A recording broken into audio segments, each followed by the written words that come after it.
difícil controlar o câncer, Dr. Robson? Porque Pasquale. Porque eles têm. Eles têm superpoderes. E é por isso que a gente não conseguiu ainda encontrar a cura do câncer, né? O câncer, na verdade, até 2000, 2001, a gente não tinha aspectos bem definidos por que é difícil ou por que o câncer cresce, né? Então, em 2001, dois pesquisadores, que eram Hanahan e Weinberg, eles publicaram um artigo que até hoje é um dos artigos mais citados dentro dos artigos escritos dentro da oncologia, que é o The Hallmarks of Cancer, né? É um artigo que resumiu o porquê que o câncer é tão difícil de ser controlado, quais são as bases para o câncer se desenvolver. Então, o que eles encontraram nisso daí? São esses 6 pilares. 1, 2, 3, 4, 5. Que é o primeiro ali em cima em verde, que são 6, né? 6. Então, ele tem uma sinalização própria de crescimento. Diferentemente do que as células que a gente tem no nosso corpo, todas as células elas são orquestradas para se dividir porque elas necessitam se dividir. Porque elas têm uma influência em se dividir, igual um processo cicatricial, uma regeneração de um órgão, né? Então, o nosso crescimento, então tudo aquilo ali, se a gente vai ter uma divisão celular, ela é uma divisão celular porque ela é necessária. O câncer ele divide porque ele quer, na hora que ele quer, da forma que ele quer. E dependendo da quantidade de mutações que essa célula tem, isso é muito mais ativo ou às vezes muito menos ativo. Então por isso a gente tem às vezes cânceres que têm comportamento extremamente agressivo dentro de um mesmo tipo de câncer e outros não. Por isso a gente vê uma variabilidade em relação à parte de comportamento tumoral. Tumores que é o mesmo tipo de tumor, o mesmo tratamento, mas é um animal amputado por causa de um tipo de câncer de osso. Que você faz amputação e faz quimioterapia. Por que um animal vive 4 meses depois e o outro animal vive 3 anos depois? Provavelmente a gente tem respostas, mas enquanto a gente não tem resposta, porque basicamente um teve sorte e o outro teve azar. A gente não tem fatores, né? Provavelmente fatores intrínsecos àquela própria célula, naquele próprio hospedeiro, daquele próprio tipo de câncer, né? Então ele tem supressores, ele consegue, mesmo que o organismo tente inibir aquele crescimento, ele evade aquilo ali. Fala assim, I don't care, eu não me importo se você não quer que eu cresça, eu vou crescer e eu vou me dividir, né? Ele tem essa capacidade de ativação, de invasão, então ele consegue liberar células que conseguem ir pela vascularização linfática, pela vasculatura daquele tumor, invadir a vasculatura normal daquele animal e acabar se depositando em órgãos à distância, ou até mesmo em linfonodos, que é a nossa drenagem, onde tem as ínguas, que a gente chama, né? Então é o primeiro passo, normalmente, onde faz a metástase, né? Ele tem essa hábil replicação e uma imortalidade. Diferentemente das nossas células, as células elas têm um tempo de viver, tem um tempo que ela vai ser útil ao corpo e ela vai ser trocada com o tempo. O que a gente chama de apoptose, que seria a morte celular normal. Normalmente essa célula ela tem um tempo de vida, normalmente. Só que, infelizmente, a célula oncológica, a célula neoplásica, ela vira uma célula Highlander. Ela não tem um tempo específico de morte. Então ela consegue ter uma capacidade de vida extremamente longa, diferentemente do que todas as células do nosso corpo. Isso pela capacidade dessas mutações celulares que essa célula ela acumulou com o tempo. Ela tem uma capacidade extremamente interessante de fazer angiogênese, que é a neoformação vascular. Ela tem capacidade de atrair próximo de onde está crescendo essas células, um vaso crescer para nutrir esse tumor. Então ele tem a capacidade de um vaso que está próximo, dele começar, onde está mais próximo do tumor, dele ficar mais sensível, de ficar mais fino, começar a acumular células que fazem vaso e começar a fazer um brotamento e formar um vaso sanguíneo para nutrir aquele tumor. Isso é a angiogênese tumoral. E tem essa resistência à morte celular, essa apoptose que essa célula teria, ela consegue inibir aquilo ali e consegue então ser imortal. Então, é basicamente por causa desses fatores que o câncer cresce, que o câncer evolui e porque o câncer é tão difícil de ser controlado. Então a gente encontra certas maneiras de inibir a angiogênese, só que ele tem lá uma capacidade de fazer uma mutação celular que vai transformar aquela célula capaz de fazer uma vascularização. Então é diferentemente da vascularização normal que esse tumor teria, e a célula começa a fazer uma célula que imita uma célula vascular e faz uma vascularização. Então a célula neoplásica, ela é muito mais esperta do que a gente imagina. Então a gente consegue achar um meio, descobrimos tal coisa que vai matar a célula. Você consegue ter às vezes uma resposta em relação àquele tratamento. Mas em certos momentos ela consegue então dar um start de mudar o comportamento dela, porque a gente conseguiu combater certa forma daquela divisão celular ou daquele descontrole para o desenvolvimento do câncer, e ela evade aquilo ali e consegue se replicar de uma outra forma. Realmente são superpoderes, é a Liga da Justiça aqui, né? E por que a gente vai tratar, né, esse câncer? Por que a gente não vai ficar simplesmente... há um tempo atrás, quando vocês forem pensar, e não tão longe assim, né? Então, quando a gente pensava que o animal tinha um câncer, vai morrer do câncer. Ele tá velhinho mesmo, né? Então não vale a pena tratar. Ou então, coitado, vai ser eutanasiado porque tá com câncer. Não era assim que se tratava o câncer há um tempo atrás, e não tão longe assim, né? Inclusive no meio veterinário, né? Então muitos veterinários falavam assim, não vale a pena tratar, ele tá velhinho já, não é? Coitadinho, né? Então, por que a gente pode tratar o câncer? Porque a gente pode, né? Então a gente realmente trata porque nós podemos tratar, a gente tem meios para isso hoje, né? Então, a gente tem como tratar muitas doenças crônicas que nunca são curadas, por exemplo. A gente não trata lá as alergias de pele, que nunca vão curar, e a gente continua tratando para a vida inteira. Há o cachorro que coça constantemente. Então, por que a gente não pode tratar o câncer? Né? Então, por que a gente não pode investir nisso daqui? Algumas vezes, não sempre, infelizmente, principalmente que a gente detecta às vezes de forma muito mais avançada, mas a gente tem sim como obter a cura em vários tipos de câncer. Então, por que não tratá-los? Né? Então, por que não tentar isso? E mesmo em casos que a gente não tenha a cura, né, a gente não vai conseguir alcançar essa cura, o que a gente consegue muitas vezes é principalmente melhorar a qualidade de vida desse paciente, né? Então fazer com que ele sofra menos do câncer, porque o câncer dói. Nem sempre ele vai doer no início, mas ele, em algum momento da vida ele vai causar um prejuízo da qualidade de vida desse paciente, né? Então, em algum momento ele vai deixar de comer, em algum momento ele vai ter dor, em algum momento ele vai vomitar, em algum momento ele vai ter alguma diarreia. Então, o que a gente pode fazer com os tratamentos, mesmo quando a gente não consegue alcançar a cura, é aumentar essa qualidade de vida desse animal que está sofrendo com esse câncer. Então, a ideia é que, sim, a gente pode realmente tratar esse câncer, tá? E tem como prevenir? Tem, né? Alguns tipos de câncer a gente tem como prevenir. Todos eles a gente consegue? Infelizmente não, tá? Então, nem em ser humano a gente consegue fazer a prevenção de todos os tipos de câncer. Em animal também a gente não consegue prevenir todos. O que a gente consegue prevenir aqui?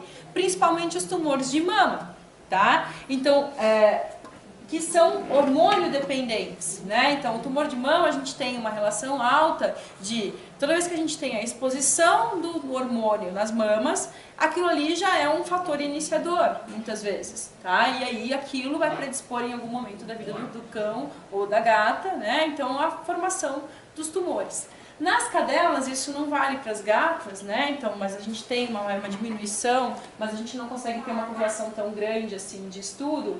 É que quando a gente tem a castração precoce desses animais, o risco do desenvolvimento do câncer de mama, ele cai para quase zero, ó, né? Então, quando a gente está trabalhando com um animal que está castrado antes do primeiro cio, a chance dele vir a desenvolver um tumor de mama é de 0,05%, tá?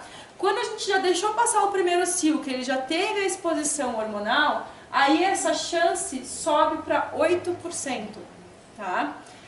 Quando a gente castra depois do segundo cio, já sobe para 26% de chance, ou seja, já tem um quarto de chance, mais de um quarto de chance, né, de que ele venha desenvolver algum tipo de câncer, tá? E aí, depois disso, a gente já não tem estudos que mostram que reduz essa incidência de tumor de mama. Tá? Então, o que vai prevenir realmente é quando a gente faz a castração de forma bem precoce mesmo. Tá? Então, antes do primeiro cio ou depois do primeiro cio. Vale a pena fazer depois do primeiro cio ou antes do primeiro cio? Aí vai depender um pouco do animal que a gente tem, do tamanho do porte físico que a gente tem, e aí vale a pena conversar com o médico veterinário nesse sentido, né? Então tem alguns estudos que mostram que os animais castrados depois do primeiro cio, eles têm um melhor desenvolvimento muscular, eles têm menor tendência a desenvolvimento das doenças articulares depois, por causa do desenvolvimento muscular que acontece pela estimulação hormonal também, o desenvolvimento de vulva, o desenvolvimento de órgãos genitais que são importantes aqui também. Então a gente tem uma briga hoje, né, castrar aqui ou castrar aqui. Tá? Mas em relação ao tumor de mama, qual que é o melhor? Para tumor de mama é melhor antes do primeiro cio mesmo, se a gente não considerar os outros fatores, tá? A gente tem que balancear, a gente vai oferecer o mesmo tratamento para vários tipos de paciente, só que tem alguns que vão responder às vezes de forma extremamente efetiva e outros não vão responder nada. A gente não tem como saber de antemão como isso vai se comportar. Qual é o paciente que vai responder melhor e qual é o paciente que não vai responder melhor, não sei. Então a oncologia às vezes nos traz ceticismo em relação ao tratamento. A gente tem que ter otimismo em relação ao tratamento, de oferecer realmente o melhor, mas a gente não tem como garantir se aquilo vai responder ou não. Então o que é mais importante hoje, o que a gente luta é em relação à detecção precoce. A gente tentar instituir maneiras de o proprietário, sem o auxílio às vezes do veterinário, de detectar precocemente. Então basicamente o que a gente quer discutir hoje é orientar a todos vocês de que tem animais de estimação, de como prever certos tipos de câncer, de como detectar isso de forma mais precoce, né? Então é lá palpando a maminha, é abrindo a boca do cachorro, é vendo certos sinais clínicos que a gente vai discutir para frente, que possam levar a gente a pensar que esse animal tenha o câncer. E uma coisa que a gente tem que ter muito cuidado é assim, né? Então a gente vai, mesmo que a gente detecte precocemente, por exemplo, às vezes a gente vai, vocês olham, palpam no animal um câncer pequenininho. É o que o Robson falou, às vezes a gente vai para um veterinário que é mais da velha guarda, né? Não condenando, não são todos, tá? Mas assim, ou a gente mesmo tem o intuito de pensar e falar assim, é tão pequenininho, se crescer isso não é nada. Se crescer, eu vou no veterinário, né? Ou então, se crescer, eu vou pensar em tirar. É isso que a gente tem que pensar. Pode trocar, moça. Então, assim, até que tamanho eu devo aguardar, né? Então, doutor, se a gente vai no veterinário. Esse tamaninho ali, ó, né? Então, a ponta ali, ó. Opa, desculpa. Esse tamaninho aqui é o suficiente, né? Então, tá vendo? Tem uma bolinha aqui, ó. Tudo bem que a gente tem uma bolsa escrotal aqui bem vermelha, bem alterada, mas de tumor mesmo ela tem aqui, ó. Tá vendo? Esse tamanho aqui é o suficiente para que eu remova o tumor? Será que quando está assim, eu devo procurar um médico veterinário para poder remover esse tumor? Ou eu tenho que aguardar? Aí esse tamanho é suficiente? Precisa esperar chegar aqui?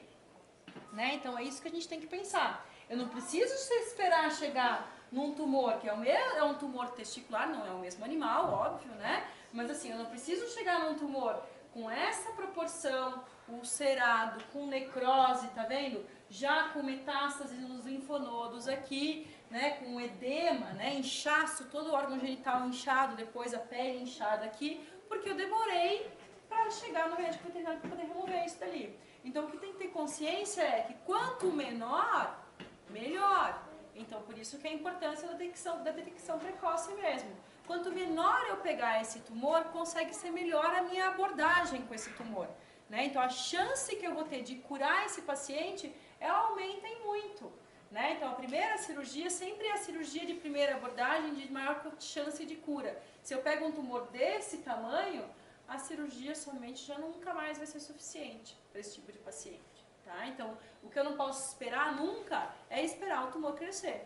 Até porque tem tumores que demoram muito a crescer, né? Então que eles têm um comportamento mais fastidioso mesmo e vão crescendo de forma muito mais lenta. E eu tenho tumores que crescem de forma muito acelerada, né? Então, tumores que aparecem, às vezes não é da noite para o dia, mas assim, eles começam pequenininhos, a gente vê um dia, uma semana depois já estão muito maiores, 2 semanas depois já estão muito maiores e eles crescem de forma muito acelerada. E às vezes a gente perde, né, o momento da cirurgia, a gente perde o momento do tratamento correto desse paciente. Então, assim que detectou, que palpou o tumor, a gente tem que realmente pensar em correr para poder remover esse tumor quanto antes, tá? E quando que a gente deve suspeitar de um câncer, né? Então, quando que a gente tem que pensar que existe um câncer ali?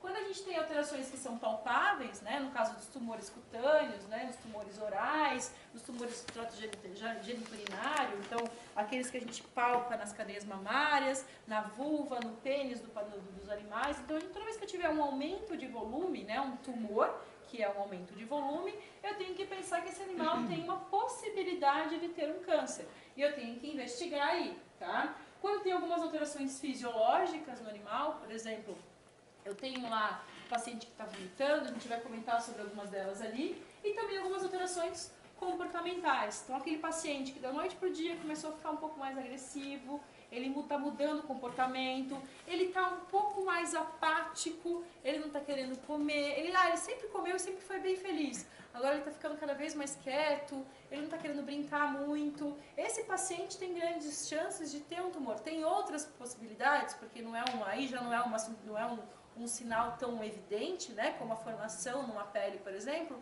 mas a gente tem que começar a pensar. O animal começou a vomitar, começou a ter diarreia, começou a beber muita água, né, começou a fazer muito xixi, está com dificuldade de fazer xixi, está saindo um xixizinho meio vermelho, né, então, ou está saindo algumas alterações, as fezes estão saindo num formato esquisito, né, então, ou está com diarreia, não está conseguindo defecar, ele tenta, não consegue defecar, a gente tem que pensar que ele está desenvolvendo algum tipo de câncer dentro da cavidade abdominal, tá? Então, às vezes ele não consegue mais chegar daqui até ali sem parar um pouquinho, respirar de novo. Então, a gente tem que pensar que esses animais também podem estar desenvolvendo algum tipo de câncer, tá? Então, a gente tem vários sinais clínicos aqui que podem nos mostrar que esses animais estão, sim, desenvolvendo algum tipo de câncer.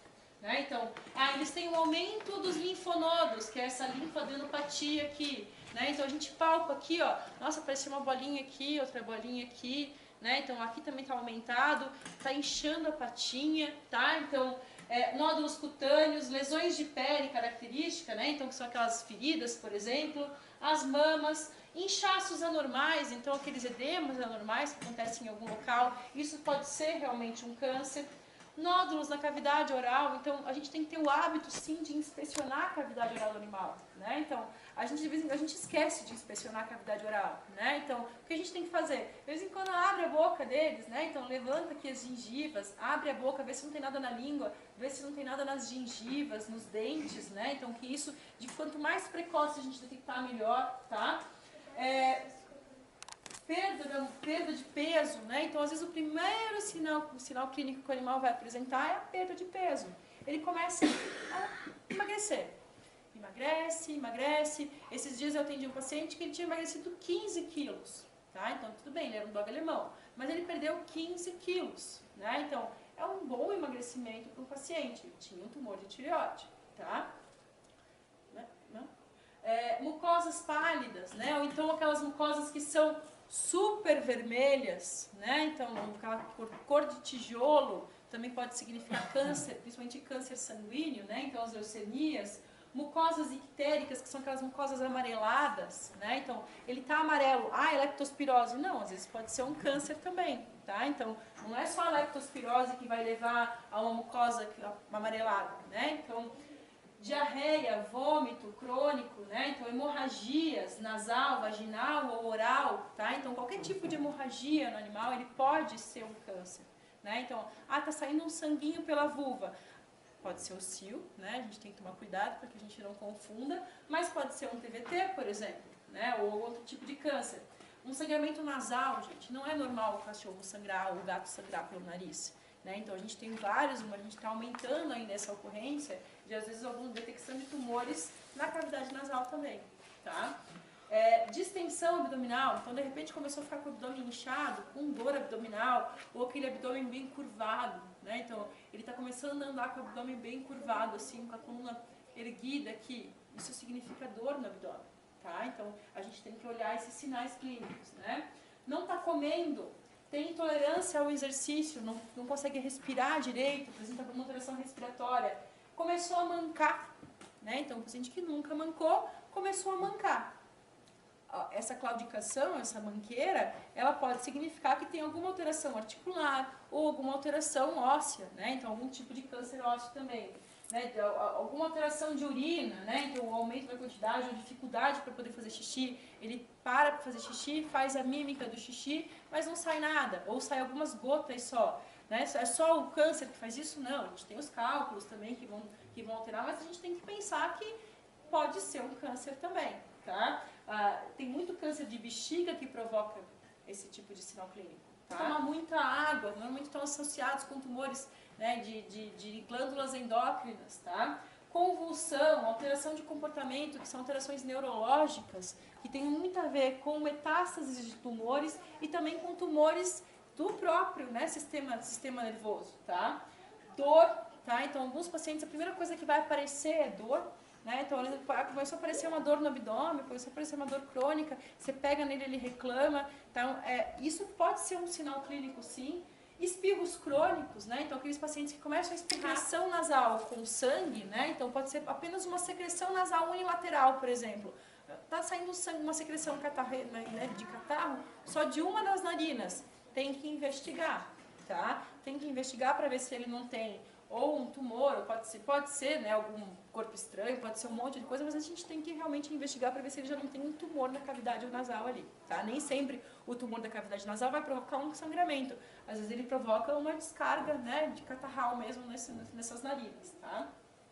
Então a gente tem que realmente prestar atenção em todos esses sinais para avaliar se não tem algum tipo de câncer. Nem todo câncer ele é detectável de forma tão fácil, né? Então, alguns deles nós mesmos vamos nos bater para conseguir chegar num diagnóstico, tá? Então, porque a gente não tem um olhar, né, de superpoderoso ali de raio-x, né, que a gente gostaria de ter às vezes para conseguir entender o que está acontecendo. A gente vai ter que dispor de alguns exames para conseguir chegar lá, tá?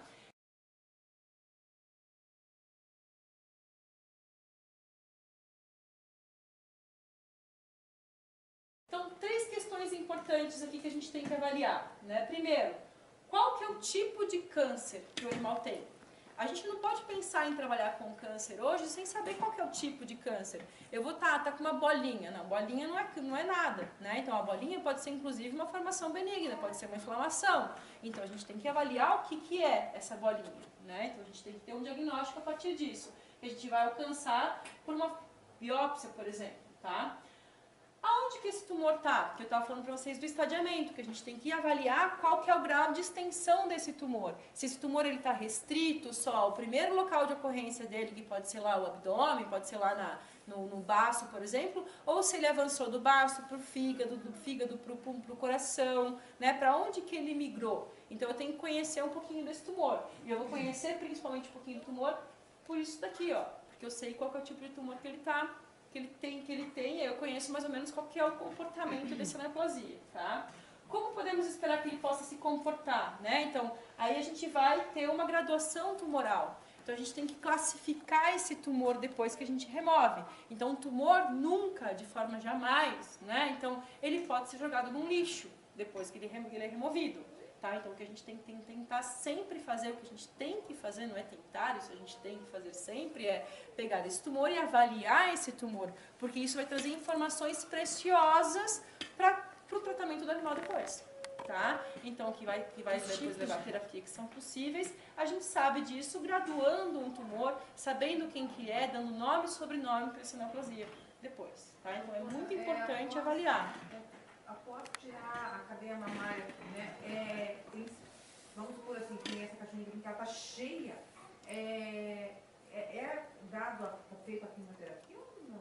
Depende disso aqui, ó, né, da graduação tumoral mesmo. E não tem, a quimioterapia nele não tem, como é que fala? Efeito colateral? Sintomas depois? A gente vai chegar ali. A gente vai chegar lá. Uma coisa que sempre tem que ser feita, gente, é uma biópsia do tumor, que eu falei pra vocês. A gente tem que saber com quem que a gente está lidando. Né? Então a gente não pode simplesmente olhar para o tumor e achar que é alguma coisa. O tumor tem cara de tudo. Né? Então a gente não pode olhar para um tumor e achar que aquilo é realmente alguma coisa. Ah, aquilo é realmente um mastocitoma. Não sei, o mastocitoma tem cara de tudo. Ah, não, aquilo lá é um tumorzinho de gordura, sem fazer nenhum tipo de avaliação antes. Então, mesmo que seja um tumorzinho de gordura, eu tenho que ter uma certeza de que aquilo ali é um tumor de gordura. E a gente vai conseguir esse diagnóstico por exames de triagem, tá? Então, a biópsia, né? Então, é um passo muito importante para que a gente consiga dar continuidade ao tratamento do câncer, tá? Então, você pode falar agora aqui. Então, uma das formas de biópsia é a citologia, né? Então, a citologia ela é um exame de triagem pra gente. Então, pode falar. Eu falo tudo. Voltando na parte de biópsia, normalmente o proprietário, ele se nega, não, eu quero só resolver esse problema. Às vezes vocês como proprietário levam o pacientinho ao médico veterinário falando sobre um problema, né? Normalmente o veterinário vai querer resolver o teu problema, então, tá bom, tem essa bola, vamos tirar essa bola. E a gente não faz uma triagem saber assim, o que é isso. Porque se a gente saber o que a gente está lidando, a gente tem como oferecer um tratamento adequado para aquele paciente. Então, às vezes tem tumores que você não precisa tirar com margem, que você não precisa tirar uma amplitude, você não precisa tirar com pele em volta. Você não precisa ser invasivo em relação aos tecidos que estão adjacentes a esse tumor. Então, grande parte dos médicos veterinários, infelizmente, eles não fazem essa triagem antes. Então, assim, o que é importante nós, como médicos veterinários, e vocês, como proprietários, é saber a necessidade de a gente ter um diagnóstico prévio a uma cirurgia de um tumor, né? Em geral, para tumores de mama não é feito a citologia. Na grande maioria dos outros tumores é necessário a gente fazer essa triagem e saber o que a gente está lidando. Um exame bastante fácil e rápido de ser feito e até menos custoso é o exame de citologia. O que basicamente é a citologia? É a gente penetrar uma agulha hipodérmica, né? Essa agulha ela tem um vão dentro, né? E você vai fazer movimentos de entrada e saída dentro desse tumorzinho. Essa punção desse tumor, ela pode ser feita puxando com ar, né? Uma punção aspirativa que a gente chama, para coletar então células dessa neoplasia, né? E ela pode ser feita na grande maioria das neoplasias, né? A gente tem em torno de 60 a 65% de chance de resultado definitivo do que é aquilo ali, que isso pode determinar para você qual é a tua necessidade de invasividade em relação ao tratamento, o quão agressivo você vai precisar ser em relação ao tratamento, vai te dosar a tua dose, vai te dosar a quantidade da cirurgia que você vai realizar. Então, é extremamente importante a gente ter diagnóstico, seja prévio à cirurgia, e seja o diagnóstico definitivo após a cirurgia. Somente com o resultado após a cirurgia você vai conseguir saber se a cirurgia ela foi curativa ou não, se tem chance de voltar esse tumor ou não, e se esse tumor tem uma chance de malignidade extremamente grande que possa se espalhar e ser extremamente maligno e se metastatizar, né? Fazer metástase em órgãos à distância. Isso vai te determinar ou não a necessidade de um tratamento adjuvante à cirurgia. Se vai necessitar de quimioterapia, se vai necessitar de um acompanhamento em relação a esse paciente. Você vai continuar acompanhando esse paciente com exames de raio-x, de ultrassom, né? Se vai ser realmente um paciente oncológico que você vai precisar, então estar acompanhando esse paciente no decorrer da vida dele. Então, além do diagnóstico da neoplasia, a gente precisa saber como é que está esse paciente. Então, a gente viu anteriormente que grande parte desses pacientes oncológicos são pacientes idosos. Pacientes idosos, eles têm normalmente comorbidades junto. Então tem alterações cardiológicas, tem alterações renais, tem alterações hepáticas, pode ou não ter metástase. Então é importante a gente saber como é que esse paciente está para a gente poder fazer cirurgia. Não só do ponto de vista de risco cirúrgico em relação à função cardíaca desse paciente, em relação à função hepática desse paciente, em função renal desse paciente, mas se essa doença também já se espalhou. Então, esses exames de estadiamento, esses métodos diagnósticos são extremamente necessários para a gente poder ter essa triagem adequada desse paciente. Né? A gente saber como é que está o hemograma, como é que está a série vermelha, se tem anemia, se não tem, se tem sinal de infecção ou não, se tem baixa de plaquetas ou a plaqueta dele está normal, se os exames das enzimas hepáticas estão normais, as enzimas renais, né, se estão normais ou não, determinando então uma comorbidade desse paciente, né? Então, exames de raio-x e ultrassom, na grande maioria dos casos, são necessários para a gente poder fazer essa triagem de forma adequada, para saber se esse paciente fez metástase ou não, seja pulmonar, seja no fígado, no baço, né? O ecodoppler, para a gente poder avaliar como é que está a função cardíaca desse paciente. A gente vai submeter um paciente com 15, 16 anos de idade a uma cirurgia que é uma cirurgia radical, que é uma cirurgia extensa, e a gente acaba esquecendo, então, não, a prioridade é o câncer. Mas a gente sabe que tem um paciente que está idoso atrás, que tem já uma alteração cardiológica. Então é importante a gente fazer uma avaliação cardiológica. Em alguns casos, a gente tem que estar lançando mão de exames mais específicos, como a tomografia ou a ressonância magnética, para a gente poder estar avaliando realmente a extensão dessa doença, aonde começa, onde termina, tumores que estão comprometidas, para você poder planejar de forma adequada. Então, não é hoje resposta ao veterinário, pois voltou, é câncer. Mas se ele tivesse planejado, se ele tivesse feito bem feito, poderia ter curado esse paciente, poderia ter submetido esse paciente a um procedimento cirúrgico agressivo. Então o planejamento ele vai te triar em relação a esses procedimentos mais invasivos e mais agressivos, né? Então aqui só exemplificando então raio-x de tórax, ultrassom abdominal, aqui exemplificando uma massa no baço, uma neoplasia cerebral, né? Aqui um exame de tomografia que demonstra uma invasividade aqui de uma neoplasia oral ou de cavidade nasal. Então onde começa, onde termina? Será que vai valer a pena a cirurgia que eu vou fazer? Será que vale a pena eu submeter esse paciente a essa cirurgia que ela é agressiva? Essa cirurgia que eu vou fazer vai ser curativa? Vai trazer benefício para esse paciente? Então racionalmente, se o médico veterinário ele pensar sobre tudo isso daí, ele vai precisar fazer todos os exames para poder oferecer esse tratamento adequado. Então, se ele não tratar de forma adequada, ele não vai fazer citologia antes, ele não vai fazer exames de triagem, vai querer resolver apenas o problema que se trouxe para ele. Que hoje não é o correto da gente fazer, a gente não está tratando uma bola, a gente deixa de ser hoje arrancador de tumor, que éramos antigamente, não há muito tempo recente, ou até mesmo muitos veterinários ainda fazem isso, falam, tira o tumor e pronto. Aí a biópsia, tiramos fora, arrancou já, não, mas tirei com margem. Então a gente tem que fazer exame de triagem, a gente tem que planejar, a gente tem que saber o que a gente está lidando para poder dar o melhor prognóstico, uma melhor sobrevida para esse paciente. Né? Hoje já existem até exames de PET scan, que é o melhor tipo de exame que a gente tem para fazer uma triagem em relação a metástases, né? Não no Brasil, lá fora, mas a gente vai chegar um dia lá. Né? Existe esse daí, não? Oi? Esse já existe. Existe, ele é de rotina em humanos, né? Nem para humano é tão rotina, PET scan ainda, sabe? É um exame extremamente caro. Né? Então, porque a minha fez o raio-x, não apresenta metástase, mas a doutora Natasha, que fez a radiografia, ela disse que só aparece na radiografia após 5 centímetros. 5 milímetros. Isso. Daí hoje o exame de melhor detecção para metástase pulmonar é a tomografia. Só que é um exame caro, né? É um exame que você tem que sedar o animal, né? Então você tem que avaliar risco e benefício em relação a você realizar esse tipo de procedimento, né?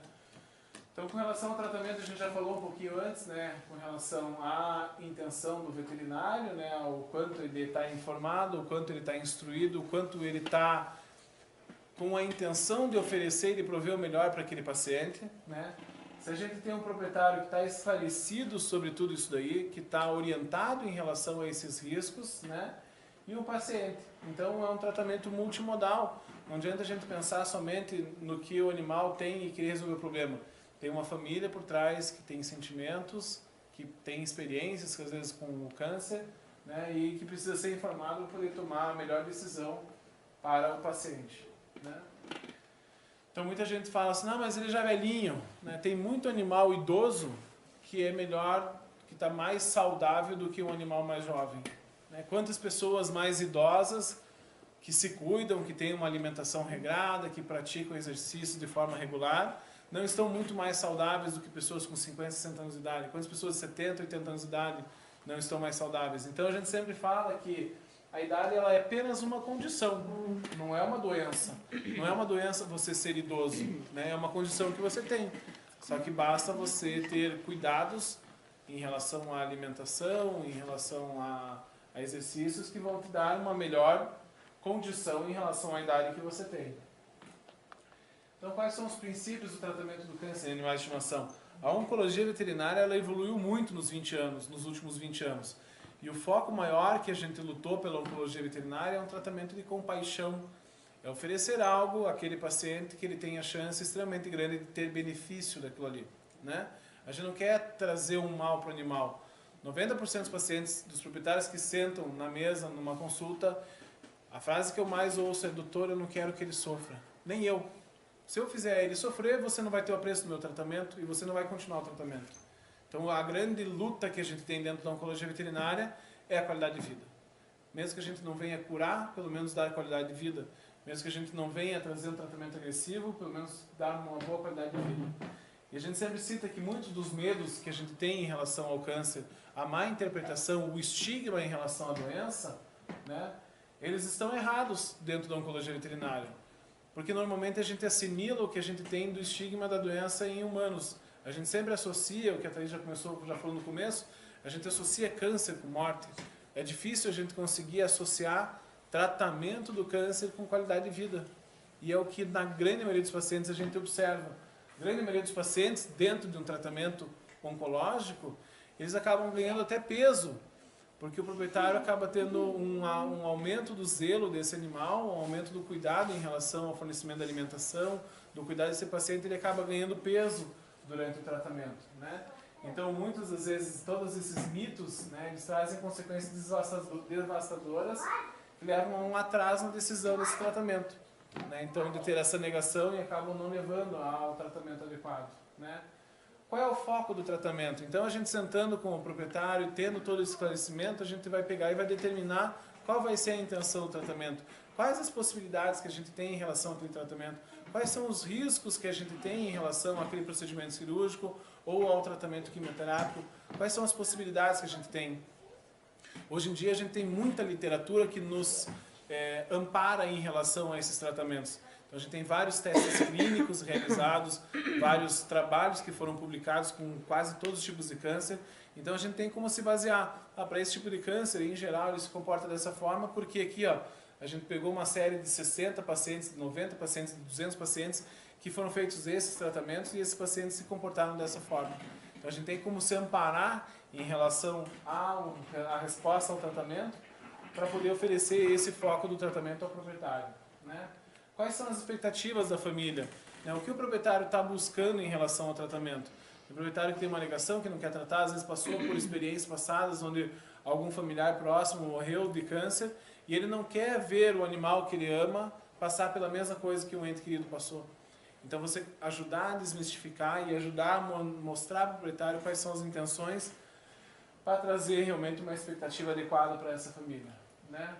Desmistificar o tratamento e o câncer é importante para nós, como médicos veterinários, não são todos que têm essa capacidade, que têm essa informação, essa bagagem para poder ajudar a orientar o proprietário em relação ao melhor tratamento, né? De conseguir realmente desmistificar a doença e falar que sim, a doença tem tratamento, que sim, a quimioterapia não traz efeitos colaterais na grande maioria dos casos e que a gente aqui é pelo bem desse paciente, né? Então, promover o tratamento de compaixão, trazer algo que esse paciente venha ter benefício, que a gente não venha trazer um malefício com o tratamento que a gente está oferecendo para esse paciente. E como eu falei já anteriormente, que a gente também não quer que eles sofram. Então, quais são as modalidades que a gente tem de tratamento para o câncer, né? Então, a gente tem muito menos ainda do que nos seres humanos, do que a gente tem para os seres humanos para oferecer, mas dentre os que a gente tem, as principais modalidades estão aqui, né? Então, a cirurgia, que a gente estava comentando até agora, que ainda é a forma de tratamento que mais vai levar o paciente à cura, né? Então, de todas as modalidades, a única que a gente ainda tem maior chance de conseguir alcançar a cura do paciente é quando a gente consegue fazer, sim, um bom procedimento cirúrgico, que muitas vezes a gente vai ter que associar a um protocolo de quimioterapia, que o Robert está falando de tratamento adjuvante, né? Então a gente adiciona a quimioterapia para melhorar essa abordagem do tumor, né? Então, para que a gente melhore a abordagem do paciente, a gente vai associar então o tratamento cirúrgico com uma quimioterapia. Para algumas modalidades de câncer, a gente não consegue operar. A única forma de que a gente tem de tratamento é a quimioterapia. Tá? Então, principalmente os cânceres, que são os cânceres sistêmicos, né? Então, os cânceres de sistema de origem linfática, por exemplo, as leucemias, a gente não tem como abordar cirurgicamente esses tipos de tumores. Tá? Então, o que a gente vai fazer com eles, sim, é tratar eles de forma com quimioterapia, né? Então, chegar neles ali e matar eles com uma medicação que provoca a morte deles. Tá? Outra modalidade de tratamento que em Curitiba ainda é restrita, né? Então, é a radioterapia. Tá? Então a gente não tem acesso em Curitiba? Não. No Brasil tem? Tem. Né? Então a gente tem uma clínica em São Paulo agora que abriu com radioterapia. Né? Então muitos dos proprietários que a gente conhece, que a gente atende, alguns deles inclusive levam para poder fazer a radioterapia quando necessário. Tá? Então a radioterapia hoje já é uma realidade no Brasil, coisa que até um tempo atrás a gente discursava que não era a nossa realidade. Né? Então a gente já tem sim locais que possam ser feitos de radioterapia. Tá? E o que a gente vai fazer muitas vezes, dependendo do avanço com que esse tumor chega pra gente, é fazer uma terapia que a gente chama de paliativa. Né? Então, quando a gente está falando de terapia paliativa, é aquela terapia que a gente não vai conseguir alcançar a cura desse paciente. Né? Então, o que a gente vai fazer? É uma terapia para tentar amenizar o sofrimento dele, para que ele volte a ganhar qualidade de vida novamente. Tá? Então, como que a gente faz isso? Né? Então, às vezes, Com quimioterapia, a gente pode fazer uma quimioterapia paliativa, por exemplo, né? Então, onde a gente não vai conseguir alcançar mais a cura, mas o que a gente vai tentar fazer é tentar alcançar algum grau de redução desse tumor, ou pelo menos a estabilização para que esse tumor não continue progredindo, ou fazer com que esse tumor reduza a quantidade de efeitos que ele está causando no organismo, né? Então, e dessa forma a gente consiga reduzir, então melhorar a qualidade de vida desse paciente. Nutrir esse paciente de forma adequada para que ele volte a ganhar peso, para que ele volte a engordar, né? Controlar a dor, muito importante do controle da dor, tá? Então, muitos pacientes têm dor, principalmente quando a gente está falando de tumores mais avançados, de tumores que estão ulcerados, de tumores ósseos, por exemplo, os tumores ósseos doem muito, né? Então, a gente tem que tratar de forma bem adequada a dor para que ele não tenha um maior sofrimento mesmo, né? Então, para que a gente consiga amenizar essa dor até o momento de terminar com aquilo tudo, tá? Tratamento das síndromes paraneoplásicas. Então, alguns tumores, eles têm efeitos colaterais no organismo, né? Então, que eles provocam, que é o que a gente chama de síndrome paraneoplásica, que pode ser desde uma anemia, a uma perda de peso, né? Então, outras consequências ali que tem no organismo, como diminuição da glicemia, vai fazer uma hipoglicemia. Então, a gente tem várias síndromes paraneoplásicas que são associadas, que a gente tem que tratar e tem que detectar. E normalmente a gente vai tratar essa síndrome paraneoplásica removendo o tumor de base, que é o que está causando a síndrome paraneoplásica, tá? Então a gente tem que tomar cuidado com isso, tá? Então, avaliar, então, para que a gente consiga definir qual que é o tipo de tratamento que a gente vai adotar para esse paciente, a gente vai definir a partir do que ele apresenta de tumor, né? Então, qual que é o grau de extensão dessa neoplasia e todas as comorbidades que ele vem apresentar, tá? Então, um paciente que é idoso é um fator limitante? Não, o que o Robson estava falando, ele é uma coisa a ser considerada, mas ele não é um fator limitante, né? Então, mas um paciente que tem insuficiência renal, né? Então, ou ele tem uma insuficiência hepática, ele não é um paciente que está tão apto assim, às vezes, a receber um tratamento quimioterápico de forma mais agressiva, tá? Então, a gente tem que, isso que tem que ser dosado. O paciente tem uma cardiopatia bem importante, ele tem um coração que está lá fraquinho, né? Então, que está lá, na verdade, se ausculta, tem um sopro grau 5, né? Tá tudo complicado, fazendo edema pulmonar. Então, esse é um paciente que a gente tem, sim, limitações pela comorbidade que ele apresenta, tá? Então, o que vai principalmente limitar pra gente o tratamento é o que ele apresenta de comorbidade, o grau de extensão da doença e o tumor que ele apresenta ali, tá? Mas não a idade, né? Não outras coisas ali que a gente pode pensar. Então, qual que é o objetivo da quimioterapia, né? Então, sempre o objetivo que a gente vai ter de primeira instância é alcançar a cura desse paciente, tá? Então, a quimioterapia sozinha pode alcançar a cura do paciente? Dependendo do tipo de tumor, sim, tá? É mais difícil só com a quimio alcançar? Sim, é mais difícil, né? Mas alguns tipos de neoplasia a gente consegue ainda alcançar, né? Controle do tumor? Sim, né? Então, o que a gente consegue tentar fazer? Prevenção de metástase, né? Então, aquele paciente que fez uma remoção cirúrgica de um tumor, você estava comentando da cachorrinha com tumor de mama, né? Então, é um tumor de mama com uma graduação alta, né? Então, que tem um envolvimento XY.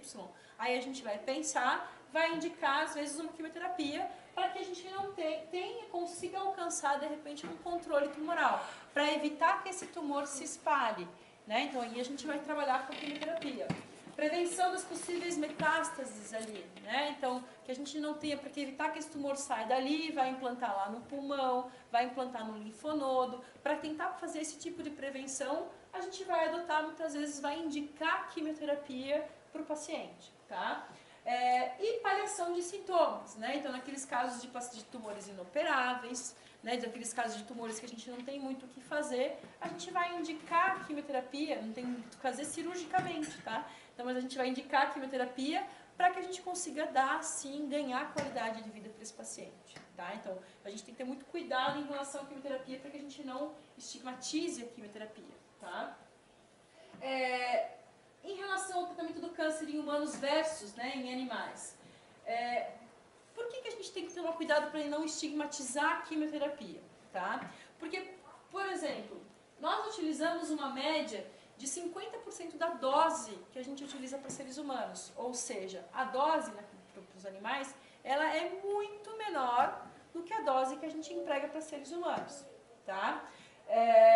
Porque o nosso foco, muitas vezes, não é a cura. Apesar de a gente sempre buscar a cura, né, muitas vezes o nosso principal foco com a quimioterapia é que esse paciente ganhe qualidade de vida. Né? Então, para que ele fique bem com a quimioterapia, para que ele fique bem com o tratamento. E muitas vezes a gente não vai, dessa forma, alcançar a cura e sim dar conforto para esse paciente. Tá?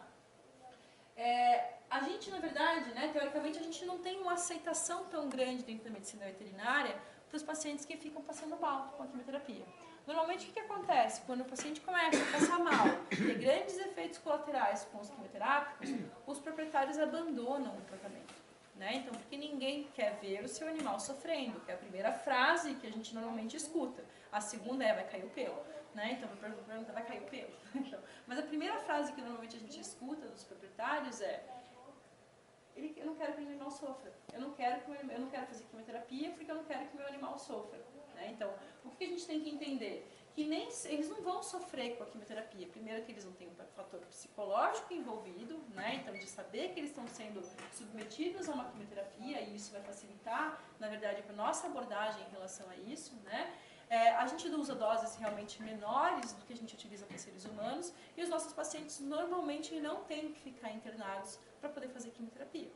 Tá? Então, normalmente eles vêm, eles aplicam a medicação, vão para suas casas, ficam com as suas famílias e ficam com as suas famílias até a próxima aplicação. Alguma intercorrência pode acontecer no caminho? Pode. Eles podem ter alguns efeitos colaterais, sim, eles têm muitas vezes, né? Mas a grande maioria das vezes eles não têm. Então a gente tem 10 a 15% de efeitos colaterais em animais. Então a maioria dos nossos pacientes não passa mal com a quimioterapia. Às vezes tem um efeito muito minimizado, né? Teve um vômito que é totalmente controlável, às vezes tem uma diarreia que é totalmente controlável, mas normalmente eles não precisam nem de nenhum tipo de internação durante todo o procedimento. Tá? Em humanos, 90% dos pacientes têm efeitos colaterais. Tá? Porque a gente realmente utiliza doses muito maiores para seres humanos do que a gente utiliza na medicina veterinária. E uma grande parte desses efeitos colaterais também é intrínseco à pessoa, né? Existem estudos que a gente chama que são estudos duplo cego, placebo randomizado, né? Essa pessoa vai ser submetida a um estudo onde ele tem 50% de chance de ser submetido a um tratamento quimioterápico e 50% de chance de ser submetido a um tratamento com placebo. Não tem nada.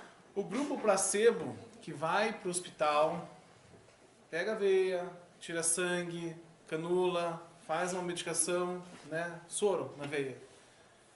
A gente diminui de 90% para 50%. 50% das pessoas que são submetidas a tratamento placebo, mas pelo estresse quimioterápico, eles têm vômito, náusea, diarreia e perda de cabelo pelo fato de estar tomando placebo na veia, né? Ele não está tomando nada. Mas somente o fato do estresse de estar sendo submetido a um tratamento quimioterápico, ele não sabe, nem ele nem o médico sabem, mas ele tem um câncer, ele está sendo tratado, então o fator psicológico dessa pessoa afeta ao ponto de você ter perda de cabelo, entendeu? Então, assim, agora a nossa grande vantagem, 10 a 15% de efeito colateral, principalmente porque as doses que a gente utiliza são bem menores, porque o nosso foco é extremamente menos intenso do que na medicina, e grande parte porque o cão não sabe o que é câncer. O proprietário, quando vem buscar um cachorro para uma quimioterapia, ele espera que o cachorro venha numa maca, né? E o cachorro sai abanando o rabo. Nossa, mas você fez quimio, lógico que eu fiz. Você acha que só porque eu fiz a quimio ele tem que voltar deprimido para casa? Né? Ele vê o proprietário e vem abanando o rabo, o proprietário. Mas eles perguntam assim, mas já? Mas fez mesmo, Já mas fez, pô, né? ele está muito bem para estar feito quimioterapia. Mas já? Né? Já foi, já fez. Né? Outro mito ou verdade, né? Então, perdem os pelos, né, com a quimioterapia, os animais perdem os pelos? A grande maioria, não. Chega a perder. Alguns sim. Tá? Então, alguns animais chegam a perder, sim, dependendo do protocolo quimioterápico que é feito, né? Então, e dependendo do tipo de crescimento de pelo que tem esses animais. Então, quem são os animais mais predispostos a perder pelo? Os animais de pelo de crescimento contínuo, que nem o que acontece com o nosso cabelo também, né? Então, os poodles, né? Os lhasas, os maltês, esses animais têm mais predisposição à perda de pelos. Mas não fica pelado, não cai tudo. Às vezes sim, tá? Mas é mais raro acontecer. Mas eles podem, eventualmente pode ficar. E normalmente acontece com o ser humano. Caiu o pelo, Você sabe, Volta. raspam os pelos ou cai? cai. Cai o pelo. Às vezes eles raspam que nem no ser humano também. Começa a cair, raspa para poder minimizar essa sensação da perda. Né? Mas eles podem sim perder, mas é uma minoria dos animais que perdem pelo. E às vezes a perda de pelo é uma perda de pelo mais localizada mesmo. Tá? Então, alguns perdem só focinho, outros perdem na região da cabeça, né? Então, alguns perdem bem localizados os pelos, mas alguns podem realmente ter uma queda de pelo, né, no corpo inteiro, tá? Mas é muito mais raro isso acontecer nos animais. Mas é a primeira pergunta, né? E em gatos, normalmente, eles perdem Eles só perdem os os bigodinhos. bigodes. É.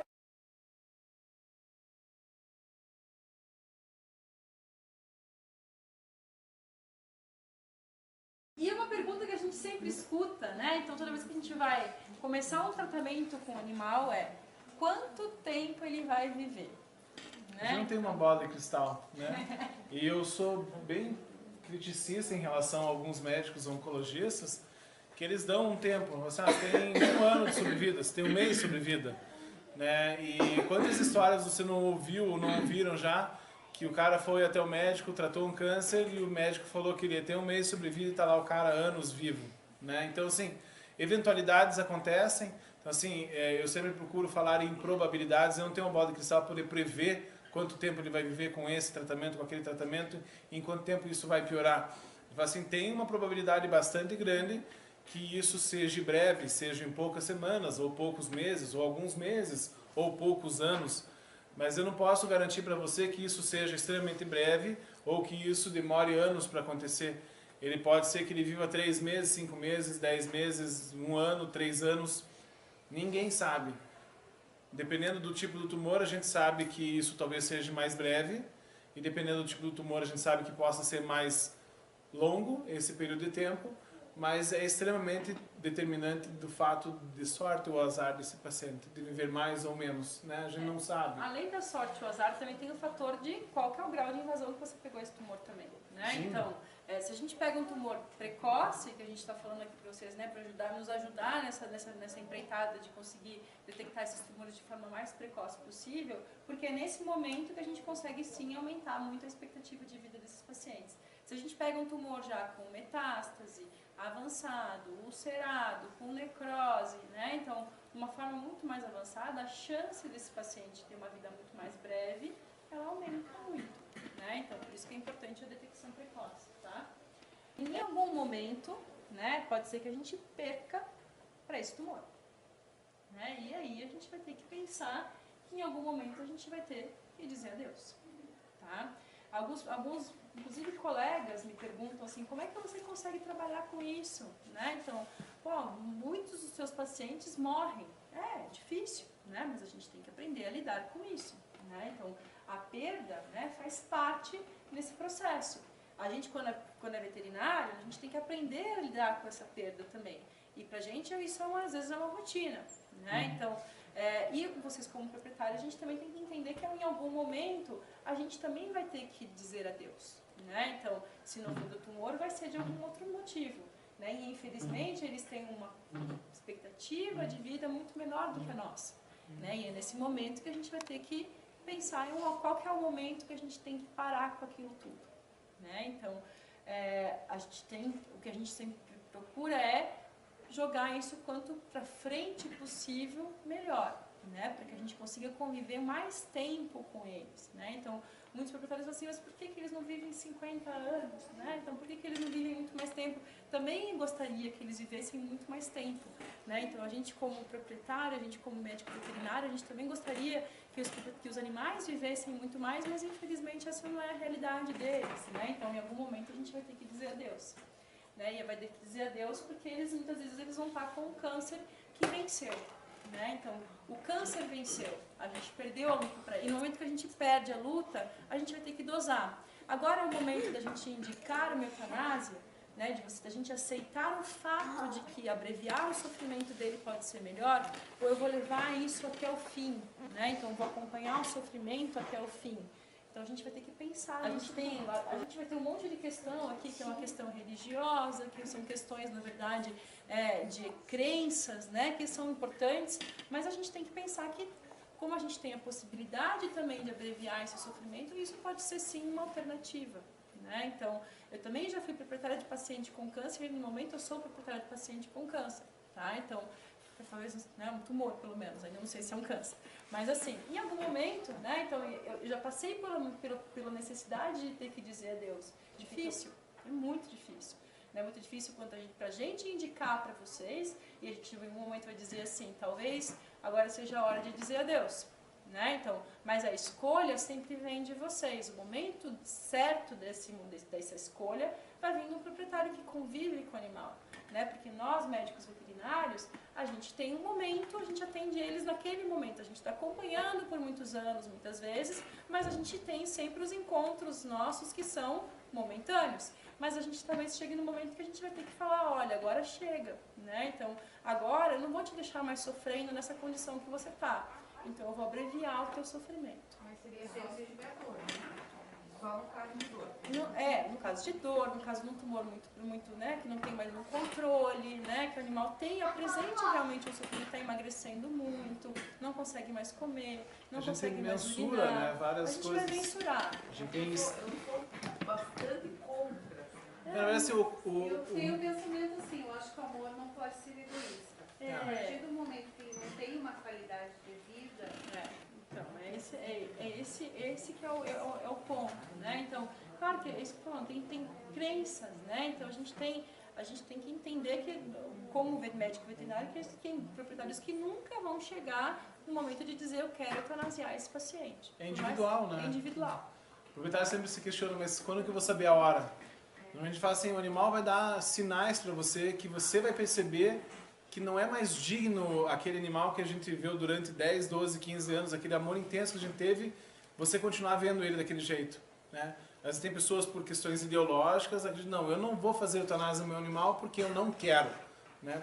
É uma questão dela. Mas a gente pode sim avaliar o que é necessário para o animal ter qualidade de vida. Né? Então o animal tem que ter um controle adequado da dor, ele tem que ter mobilidade, ele tem que sair do lugar de onde ele está, ele tem que ter dias felizes, ele tem que estar comendo, ele tem que estar bebendo, ele tem que ter controle da dor, ele tem que estar respirando direito, ele tem que ter higiene, ele tem que sair do lugar onde ele está e ter a higiene dele, ele tem que estar ativo ao ambiente, ele tem que estar alerta ao ambiente. Então esses são todos os fatores que são necessários para a gente ter qualidade de vida. Quando a gente tem grande parte desses fatores que são necessários para a gente ter qualidade de vida, que são comprometidos por uma doença onde a gente não vê uma luz no final do túnel de dizer que aquilo ali a gente vai conseguir reverter e a gente só vê uma perda em relação a essa qualidade de vida, é a hora de nós, como médicos veterinários, ajudar o proprietário a tomar uma decisão. E a gente lançar mão dessa opção que a gente tem, né? Porque se fosse na medicina, ia para um hospital, ficar internado, tomando morfina até a hora de vir a óbito. Né? Então, é uma opção que a gente tem. E em grande parte dos casos de uma doença maligna, onde se estende para uma doença sistêmica e a gente tem perda de qualidade de vida, a gente tem essa opção para abreviar esse sofrimento. Eu me coloco assim, se eu tivesse naquela condição, ele não ia falar, mate dele, acabe com ela. Ele estaria ao meu lado, né? Mas eu entendo, lógico, né? Se está sofrendo, sentindo dor, é diferente. Agora, sem dor, eu não entendo. Não tem necessidade mesmo, né? Então, e qual que é a nossa missão, né? Como médicos veterinários de pequenos animais, né? Então, primeiro, aumentar o entendimento do público do que é o câncer, dos primeiros sinais indicativos do câncer, as causas, os tratamentos disponíveis para o tratamento do câncer em nossos animais de companhia, né? Então, a gente tem como missão isso, né? Então, aumentar a prevenção, né, e o tratamento desses animais que estão com essa doença, né, então, que estão com câncer. Então, a nossa missão é essa, né? Então, primeiro, esclarecer, né? Então, esclarecer a sociedade, esclarecer todos os proprietários tutores que possuem esses animais, do que é isso, como que isso acontece, como que eles podem fazer esse tipo de prevenção, quais são as modalidades de tratamento que existem, né? Então, como que a gente pode agir? todo animal com câncer, ele merece uma chance de tratamento, né? Então, a gente tem que sim pensar em algum momento que tratar esse animal, né? Então, a gente não precisa ceifar a vida dele porque ele está com câncer. O câncer não é uma condição de morte, né? Então, ela é uma doença que tem que ser tratada, né? Então, todos os pacientes eles podem ser ajudados, não se importando com problemas financeiros, tempo sem diagnóstico definitivo, né? Então, a gente tem que tomar cuidado a gente tem que dar tratamento pelo menos de suporte para eles quando a gente não consegue dar, né? Então, eliminar o câncer. O que a gente tem que dar é um suporte de vida para que esse paciente ele sobreviva da melhor forma possível, por mais tempo possível, né? Então, aí a gente vai estar realmente mensurando essa qualidade de vida desse paciente, tá? Tentar tratamentos curativos mesmo, que a gente consegue alcançar muitas vezes, né? Fazer as terapias paliativas para que a gente aumente essa expectativa e essa qualidade de vida desses pacientes, né? E em algum momento talvez a gente vai ter que pensar na eutanásia, né? Então, o que a gente tem que pensar hoje em termos de qualidade de vida, em termos de evolução da oncologia da médica veterinária, né, é que a gente tem hoje um tratamento cada vez mais individualizado para esses pacientes, né? Então a gente tem que pensar num paciente como um paciente único. Cada paciente é um paciente único, né? Que a gente tem que olhar para eles, a gente tem que entender o paciente, a gente tem que entender a família desse paciente e aí a gente tem que pensar quais são as alternativas de tratamento para esse paciente. Tá? Então, não adianta só a gente olhar o paciente, a gente tem que olhar toda a condição do meio em que ele vive, da onde ele veio, quem que é a família que está cuidando dele. Tem condições, né, financeiras de evoluir, de investir, né, de um monte de coisa, ou tem realmente uma restrição que vai te restringir muitas formas de tratamento. Então a gente tem que pensar nisso, né? Então a gente tem que entender tudo aquilo para que a gente consiga oferecer da melhor forma o melhor tratamento para esse paciente. Tá?